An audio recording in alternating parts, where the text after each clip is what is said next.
presidente Augusto B. Leguía fue derrocado en agosto de 1930. Su gobierno había durado 11 años y su régimen había terminado transformándose en dictatorial. La gran crisis internacional de 1930 lo derribó sin miramientos.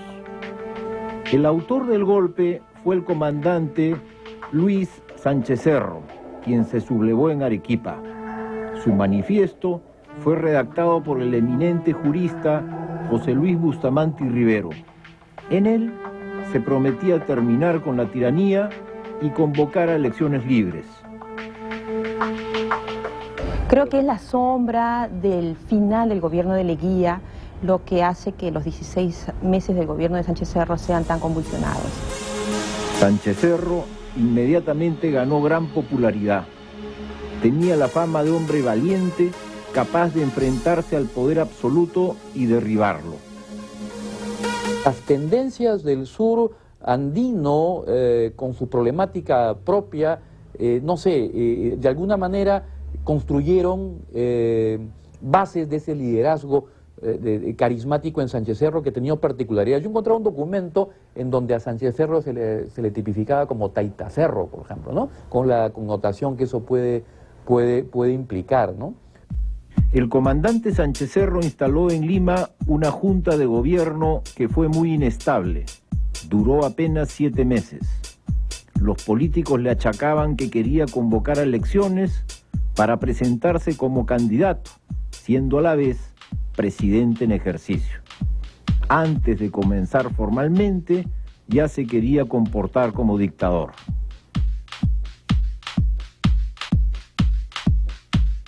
Bueno, hay muchos paralelos, como tú dices, entre Sánchez Cerro y Humala, ¿no? El grado, la edad, el origen más bien mesocrático, provinciano. Étnico. Étnico. Quizás una diferencia, claro está, en que Ollanta Humala en esta coyuntura ha levantado propuestas reformistas de izquierda que no lo hacía Sánchez Cerro, ¿no? Sánchez Cerro era un no sé si decir antioligárquica o antileguista en todo caso, ¿no? Porque fue el que derroca al régimen de Leguía, pero por otro lado era anticomunista, nacionalista, pero no antiimperialista como lo era ya de la Torre. Entonces ahí habría una diferencia.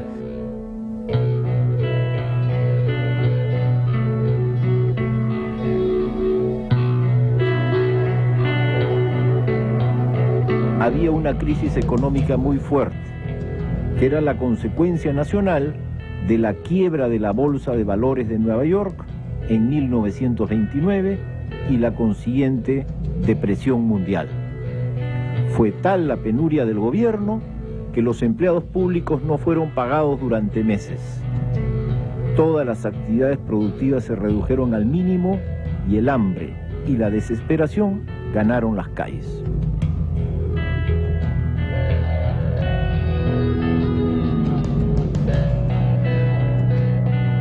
Cerro fue obligado a renunciar en marzo de 1931 y se formó una nueva junta de gobierno, esta vez presidida por David Samanes Ocampo, quien convocó elecciones para octubre de ese mismo año 1931.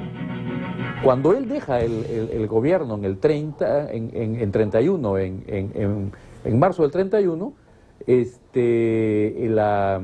y se establece una nueva junta gubernamental encabezada por Samanes Ocampo, ¿no? Hay una hostilidad frente a Sánchez Cerro. Y Sánchez Cerro tiene que salir del país, ¿cierto? Y regresa recién en julio, ¿no? Con hostilidad del gobierno de Samanes Ocampo.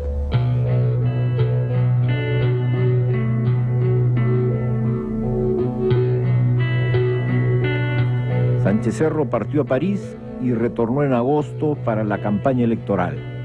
Tenía 41 años de edad, era piurano y tuvo gran prestigio entre los sectores populares menos organizados. Las trabajadoras de mercados, por ejemplo, lo idolatraron. Sánchez Cerro tuvo una alta votación en En el norte-norte, en Piura, por ejemplo, igual en Lima tuvo votación muy importante, y en Arequipa, que fue donde él salió a la luz meses antes, cuando se derroca a Leguía.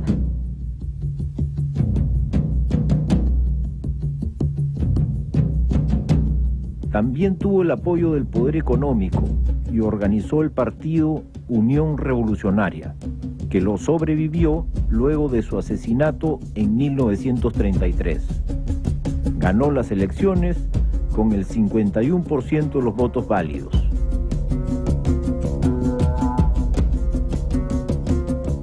El sanchecerrismo, que va de julio a octubre, que fueron las elecciones del 31, que la vida cotidiana se vio con intensidad, y en donde el sanchecerrismo saca un periódico, y ya de esos clubes sanchecerristas, populistas,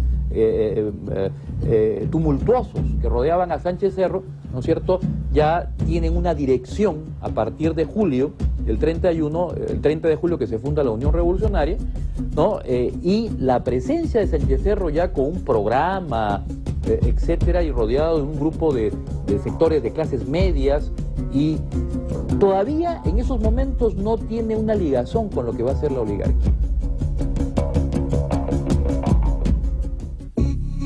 El principal contendor fue el naciente Partido Aprista Peruano, conducido por su líder, Víctor Raúl Haya de la Torre, entonces de 35 años, la edad mínima para postular.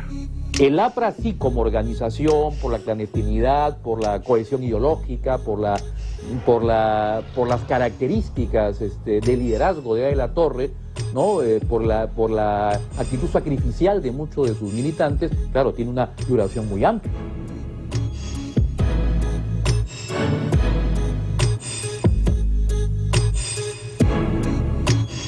El APRA obtuvo el 36% de los votos válidos gracias a una gran campaña. No contó con mayor apoyo económico, pero organizó muy bien a sus partidarios en un despliegue impactante de actividad que asombró a los contemporáneos. El APRA era un partido que tenía una aureola revolucionaria. De hecho, se había organizado de una forma asombrosamente rápida en todo el territorio.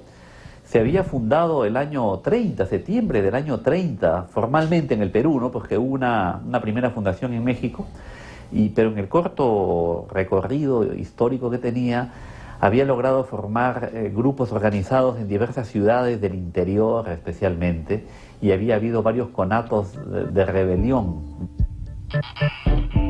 Haya fue una figura carismática, rodeado por la aureola del revolucionario. Él elaboró un discurso antiimperialista que cautivó a amplios sectores populares, sobre todo en el norte del país y entre los trabajadores organizados en gremios y sindicatos.